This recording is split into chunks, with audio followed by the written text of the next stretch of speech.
the Chargers. Joe Yarbrough says the Chargers' new rookie wide receiver looks great. Well, Quentin Johnston caught a touchdown pass, dropped a couple. This is work in progress, but they knew what they were getting. He is big. He might be the heir apparent to Mike Williams. Somebody is going to leave at the end of this coming Chargers season because they got monster salary cap problems. But let's keep him on the field. It's interesting. Josh Palmer, who had a great season last year, got hurt last week, didn't play this game, was back on the field today. John Hightower, a 6'4" receiver that's kind of come out of nowhere, ex-Philadelphia Eagle developmental squad guy. He's kind of pushed his way into this. The guy's in the biggest jeopardy is Jalen Guyton, who was a speed guy who missed all of last year with a bad knee injury. I just don't know he's going to make this roster because these other guys may push their way on. But, Quentin Johnston's got to grow into the position, and he's a great athlete, but just it takes time. I look at him, and I see a little bit of Mike Williams. I look at him, and I also see Vincent Jackson, who had a nice run with the San Diego Chargers when we really cared about the Bolts. Yeah, back in the day.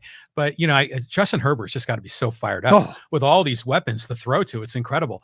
But, this kid, Quentin Johnston, did you notice that he's wearing number 1? Mm-hmm. And it just takes a lot of brass, to put number 1 on. He's got confidence. He's got confidence in himself. So just don't drop the bleeping ball. Don't drop the ball. So I'm going to be tracking this guy. He should be an exciting receiver. Yeah. And again, guys get hurt. Guys get dinged up. That receiver core has a history of getting guys hurt, which means the younger guy then steps up. So this is a year-long academic process, I think, for the kid from TCU. Next question. Okay, here's a Padre comment. This is from Brian. He says, Preller is the problem. Change the culture. We get to the finish line. If there's no postseason game in October, accountability. And I don't want to hear from anybody about excellence. I don't want to hear anything about commitment to signing. You got to get to the postseason. And if they don't make it, John, this will be the second time in 3 years that they've tanked this thing and it's gone away from them. And, the other piece of the equation, let's just say, so you don't have a heart attack, that they make postseason as a last wild card in. Mm-hmm. They're going to play maybe the Phillies. They're going to play the Cubs. Last wild card in plays all 3 games on the road, best of 3. Now, I said last week, if these dudes could get into postseason in best of 3, I'd take that pitching staff. I'd take the bats that we have and obviously the closer and a best of 3.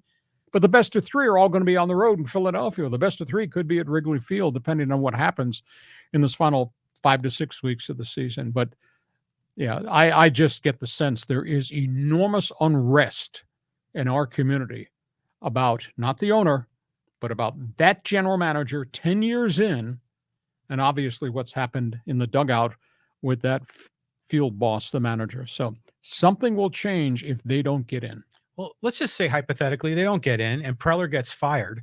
So would Seidler rebuild the whole thing? I mean, would he blow it up? Or he's still on the hook for all that money. You can't blow it up. You can't trade those guys, I don't think, unless you're going to trade Juan Soto and Scott Boras in one deal. Yeah, to get them out of here, and maybe you get a load of players back, and somebody else runs them for 1 year, and then has to deal with the super agent. But Peter is a very loyal guy, and I was stunned when he gave Preller the contract extension. Why would you do that? Haven't done anything yet. Yeah, they had the one in the COVID season. They had that nice year, but it was only 60 games. And you gave him a contract extension. It runs through, is either 27? I think it is 27, yeah. Ooh, my goodness. Yeah. So, I don't know that Peter's going to blow the general manager out. But I'll say this again, and people say, oh, you're just firing cheap shots. I'm not. If you blow Bob Melvin out, are you going to trust that general manager to hire the next manager after he made mistakes on the last 3 managers, didn't interview Dave Roberts, and fired Bud Black? There's 5 issues right there about his past decisions. You don't trust that GM to get it right this time? Or am I being unfair? Somebody on Fans Forum, tell me if I'm taking cheap shots or am I just speaking the truth? If they blow out Preller, imagine the season ticket sales. They'll probably take a dive. You're not going to have 40 whatever consecutive sellouts. And then suddenly the financial model, they lost the Valley money. The financial model starts to crumble. And then Seidler is the guy. I don't know. He may be in a tough pickle here if this doesn't work out. Well, it's his money. his loyalty, his method of operation. Let's just see by the time we get to the first weekend of October what the temperature and the pulse of this podcast is going to be based on where they are in the standings. Okay, on we go. Another question. Okay, so let's go here to October, and he says, "Hey, Carr looked good, Derek Carr." Yeah, he did, and it's been a weird camp in New Orleans because they've been really working hard to get their star wide receiver Michael Thomas back on the field to have the good guy opposite the young kid from San Diego, Chris Olave. And they don't have Alvin Kamara now because he's gone with a suspension for this off-field stomping incident 2 years ago and have had injuries. They brought in Kareem Hunt, the ex-Brown and Chief, and I really thought they were going to sign him. They have not signed him. Indy brought him in. Indy didn't sign him, and Indy's got this mess with Jonathan Taylor. So they're not a complete football team. They do have a good defense. Dennis Allen obviously is cut from the defensive cloth of Wade Phillips, amongst others. So Carr will play well. It's going to be much like it was for Derek Carr and the Raiders. Does he have enough around him to help him? But one preseason game with a veteran starting against a bunch of kids, I don't know that we can gauge a hell of a lot. But by the time we get to first week in September, we'll find out who's healthy, who's not in New Orleans. Yeah, I think I'm anxious to really find out how good Derek Carr really is. Because he was in a bad situation with Vegas. I'm hoping he has success in New Orleans. And it just seems like they remodeled that Superdome. Yep. I mean, it's a big difference. So, and I mean, if you're a fan in New Orleans, you're rooting for him. But we're going to find out, like you say, when September rolls around. I root for Carr. He's a good guy. He's got 7 kids. He's a stand-up guy. 7. Oh, Philip Rivers has 10. I know it's going to say it's close to him. So my gut feel is that Carr will be successful. The question is, will they have enough around him? Because he's never had that with the Raiders because of just the mess of the defense and injuries and mistakes on player personnel. Next question. This is from Manny, and he says, "What's your take on Nathan Rourke, former BC Lions? Jacksonville can't put him on waivers." I would assume he's probably going to be on the developmental squad unless there's an injury. Kid's a Canadian. I mean, it's really unique. Again, he went to my alma mater, Ohio U, and I'm a big Bobcat fan. And he was a Canadian and came here, and it's a very different game. They play Canadian high school rules in Canada. That's 3 downs, pal. That's a 110-yard field. But he's a great athlete, throw and run. And he went to the BC Lions, and in 1 year, he just lit up the CFL. He took some heavy shots along the way. But kid's got no fear, and the kid has a real intellect. So I would assume he'll be the 3rd quarterback and be on developmental. And, you have to get him on developmental, you have to put him through waivers. But, if the agent says the kid is not going to leave Jayville, so don't even put a claim in on the kid. Mm-hmm. And, of course, if you put a claim in on the kid, you got to put him on your active roster. So I don't think anybody's going to do that. So I think Nathan Rourke will be with Jacksonville in some form or fashion this year. Now, with the new rule where you can actually carry the 3rd quarterback live as part of your 53+1 roster, maybe he practices all the time and he's the 3rd QB if something ever happens to Trevor Lawrence. Well, isn't it great when you see these kids kind of come from, no offense, but not like a big time school and played in the CFL, and then they figure it out. The light bulb goes on and they just start, winning. I mean, there's been so many athletes like that. I've got so many friends in Canada, media friends, and I don't understand why young quarterbacks who are always on the periphery don't go to the CFL. Now, I grant you it's a really hard game to learn, and it's got to be a different type of guy. One of the ones that I thought was going to have success was our own Akili Smith in San Diego. Yeah. And he went up there and he washed out. He was terrible. And he came back without a job. He was a Cincinnati Bengal draft he pick. was, yeah. Didn't work out. And yet other guys have gone up there and have done really, really well. And now, are you going to make $3 million a year in the CFL? No, because they got a much tighter budget situation. But if you can play up there for $6 bills, $600,000 a year, and then you get all endorsement stuff on the side because you're a star with the Toronto Argonauts, there's nothing wrong with playing in Canada, living in Canada. Canada's a heck of a country. But the guy's mindset, I mean, it is a really different game. And guys, I thought Akili, because he was such a good athlete, moving the pocket, running and throwing on the run on the wide field with 3 downs and 12 guys coming off the line of scrimmage. I thought he would have done well, but it just did not work out for him. There is a quarterback. His name is Zach Caleros. He was at the University of Cincinnati. In the NFL, bounced around. Just he wasn't. I guess he wasn't big enough to be an NFL quarterback. He went to Canada, and he's won a Grey Cup or two. And he's Cool. making nice money up there. Yeah. And he's in Winnipeg now. Used to be in Toronto or Hamilton Ticats. I kind of follow this stuff, so I don't understand why they don't come down here and snare more quarterbacks. Now, granted, if you're like Nathan Rourke in your third quarterback developmental, you're making a real chunk of money in the NFL. But do you ever get the chance to play? And like Josh Johnson, the USD quarterback, who's kind of been all over the road in the NFL, has been 13 teams. I thought, this guy is big and this guy can move the pocket. This guy should have gone to Canada.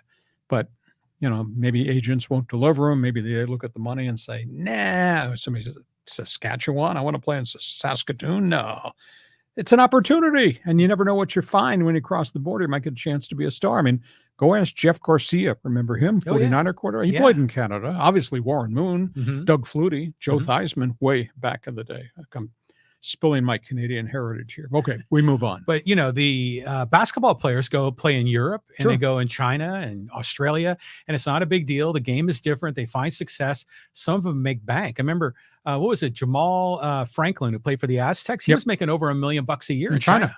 Yeah, so he's played there, I don't know, 8-9 years. Yeah, but I think he's now in Australia. So it's amazing how they all move around, but a lot of money to be made. Yeah, it's opportunity, and I think that's all you want. And the question is, do you get better opportunity playing for the Winnipeg Blue Bombers or better opportunity to be the third quarterback on the Jacksonville Jaguars roster? But the developmental squad rosters are loaded with guys who never got the chance to be on an active roster on game day Sunday. Yeah, well, I think for some of them, what they just experienced this weekend might be the pinnacle of their athletic career. Move on. So let's go here and let's get some social media comments. Lee, there has been a ton of conversation about the Pac-12, the Pac-4. So let's get some of this in. This is from 12 and this is on YouTube. It says, the Pac-4 is dead. Even if we, San Diego State and other Mountain West Conference schools join, the rest of the college athletics won't look at it as a Power 5 conference. It will almost be like what happened to the Western Athletic Conference. The WAC went through so many changes over the years, and they stopped playing football altogether, and they're coming back as an FBS conference. Well, I think the issue is if you wind up with the top 4 from the Mountain West, you go to get SMU and Rice out of the Dallas TV market. And then so you have a 10-team Pac-10 conference. I grant you it's not what we used to have with the Bruins and the Trojans and the Ducks and the Huskies and all that.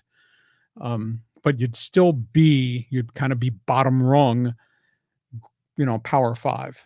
Because I think the NCAA would have, or the college football playoff system would have to keep them as a Power 5. Whether or not they'd qualify anybody to get in the front door, I think is really debatable. I blame the presidents. I blame Kliavkoff. I blame the lack of loyalty for what's transpired. I still cannot get over what happened on Black Friday 2 weeks ago, and I don't think there's any true solution that elevates this group out here on the West Coast to what it used to be. And dominoes are going to impact what the Mountain West used to be, and Mountain West will wind up looking like the WAC, and that nobody wants that. No.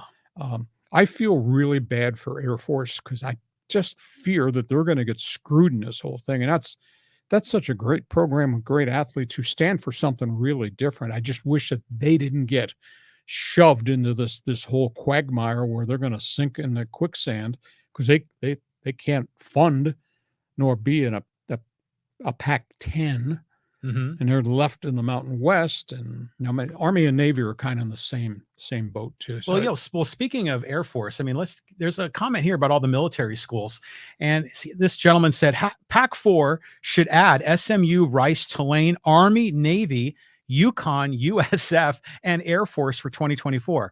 The Mountain West Conference will not be able to hold a military school to a grant of rights. Then in 2025, add San Diego State, Colorado State. It will be a very strong academic conference and have some big markets. The military plus San Diego, the Bay Area, 35% of Seattle, 40% of Denver, a small part of Houston, and a good part of Dallas and Orleans, plus part of Tampa and Connecticut. Well, but that's spread out. That's patchwork quilt. That's far-fetched. I don't think anybody would view that in any type of favorable light. Understand the concept, just it doesn't work In what comparison would you compare that conference that you just built for us on our podcast? How would you compare that to the SEC, the ACC, the Big Ten, or the Big 12? Doesn't work. Doesn't work for me. It's interesting to me that the military schools aren't all in a similar conference, kind of like an Ivy League sort of thing. But it's neat to have Air Force in the Mountain West. Sure. But yeah, they're going to be left on a street corner if this thing plays out the way everyone thinks it will. And I don't know what the solution is. I mean, Army's out there, Naval Academy is out there, Air Force. They play each other in the Commanders Cup playoffs, but I don't know where they go. And that to me is a big issue because it's sad because they really, I've been at West Point and I've obviously been in Colorado Springs at the Academy and been in Annapolis. Those are unique places just to be on campus or to be at a game or broadcast a game because what those people stand for. And so we got a ways to go before this shakes out with the entire 23 season, 24 calendar year to figure out where the rest of the dominoes are going to fall. A couple more here. Yeah, everyone is playing fantasy sports. They think they can build a conference. Let's talk Padres here.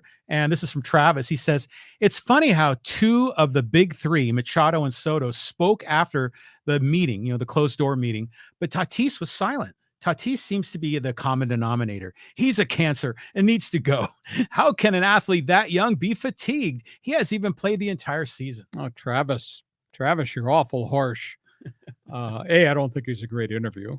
B, I'm tired of listening to Manny look at my baseball cards. C, Soto is reeling back what he said about guys giving up. So, there's not a lot of spokesmen in that clubhouse, and I don't know if that's a team chemistry thing. Since Musgrove got hurt, the clubhouse has kind of gone silent. It's a chemistry problem. It's probably a leadership problem. I think it's a front office interference problem. It all falls to the front door of AJ Preller, and he's going to have to answer it sometime unless he's just going to continue to refuse to talk to the media, which is sad because I like AJ, and I've had a really good relationship with AJ. But at the end of the day, the word of the day, according to Sesame Street, is accountability. Yeah, for sure. But if there is a chemistry problem, then there's a leadership problem. And so, yeah, it goes to Melvin, it goes to AJ, and maybe that meddling that we all suspect is really happening and that's what's causing it. But you look at Tatis, he doesn't seem like the same kid, before the suspension and the injuries. He looks like he's just kind of down a bit. But he's down a bit, but he's working hard at it. He continues to make plays. He continues to drive the ball on the button. Mm-hmm. He's not hitting right now like he was before, but everybody's been going through these ups and these down periods at home plate. Next question. Okay, let's get some NBA comments here. This is from Jeff talking about the Lakers. Anthony, quote, street clothes Davis. If you divide that annual salary by the number of games played in a given year, it's even more outrageous. Lakers front office should be fired. Somebody else emailed me and said he needs that contract so he can buy more street clothes when he sits on the sidelines. Great player, great injury history. That's a problem. But they got the money to spend. The players have earned the right to have max contracts. So therefore they get taken care of. It's the last kick at the can. It's the last gasp because he's got injury history. LeBron's got 200,000 miles on that body, and he's had injury problems in the last couple of years. And granted, they had a good offseason by locking down a couple of the young guys that have earned whatever pay bumps they got. Got to stay on the court. If they can stay on the court, they'll be really good. If they get nicked because they're aged, then they won't be very good, and they'll be stuck with the contracts till it's time to these contracts to expire. There were parts of last season where AD was almost looking like he was asleep on the court. Was he healthy then, or what was going on? He was playing hurt for a while, and then he was out for chunks of time. Went back and I did research. Anthony Davis has missed 23% of all of his games in his career. New Orleans and LA, phenomenal amount. Yeah. And I think the number I had a couple of weeks ago, we talked about, Anthony Davis missed 124 games in 4 years with the Lakers. That's a lot of missed things. Now, significant injuries, shoulder, back, calf. The calf injury took forever to come back, but you got to rehab because you don't want to tear it, foot and ankle. So it's one of the risks playing the games. Guys do get dinged. Well, when he was healthy in the playoffs, he looked really good. He was possessed. I mean, he was just so dominant. So I'm sure that's what got him the deal. Okay, let's take one more here before we close out our bonus coverage on a Monday. Okay, let's talk about Phil Mickelson. And this anonymous person said, athletes, politicians, and celebrities should not be looked at as role models. Look to your parents and people who work hard and behave with dignity and respect. Well, I buy a chunk of that. Our heroes come with baggage. Our heroes are people we enjoy watching as professionals, but you never know behind the scenes, behind the curtain, what's going on with people. It's sad commentary. A little bit, I guess, and I like Phil. I've had a good relationship with Phil. I just kind of feel betrayed. It was like when Tiger went off the deep end with all the women in his life and the mistresses and the calendar girls and the pancake house waitress and all that. I thought to myself, boy, he sold us a bill of goods, and everybody in America bought the bill of goods because he was such a great golfer. Mm-hmm. And I'll ask the question, and you people next week can fire back if you'd like to. Are you offended at what Tiger Woods sold himself to be, Mr. Corporate America, Mr. Good Guy? And then you find out he was a horrific womanizer, and you find out he was a terrible cheat, and you find out he was a drug abuser because of all the injuries. And yet he wanted you to buy my car, buy my gear, wear my clothes. Anybody out there offended by that? I was kind of taken back of it. Does not separate the fact that, God, he gave us a decade plus of just the most exceptional golf anybody could see, when there's so many more great golfers now than there were when Arnie Palmer and Jack Nicklaus were marching up and down the fairways with the Golden Bear and Arnie's Army. Is anybody out there offended by what Tiger did? Anybody offended what all the dirt we've now found out? Phil Mickelson has not denied the depth of the stories that are in that book that's about to be released. Are you offended? Do you view them differently? I'll just kind of leave that for everybody that's with us on our live stream to respond to for next week. Yeah. I mean, I'm not sure if I'm offended by it, but I go back to Charles Barkley. Remember when he said, I'm not a role model, and people were aghast, but he was right. We shouldn't be looking to these athletes as role models. They're just entertainers, and they're really good at their craft, and we enjoy watching them. But, you got to use your brain to pick your role models based on, like this gentleman here said, their character and the actions that they take as a human being. But it just goes back to, you see so many of these athletes kind of going off the rails in their personal life. Just goes to show you there's a lot of crap going on in the world, and people are struggling with situations. They end up with addictions, whether it's drugs or alcohol or gambling. And here we go. I won't say anything about the fact that you bought a Buick because of Tiger Woods, and you bought his golf clubs that are in the closet there. I saw them. So that's not my father's Oldsmobile. Hey, listen, we hope you have enjoyed our Monday bonus podcast. There's always a lot of topics on the table.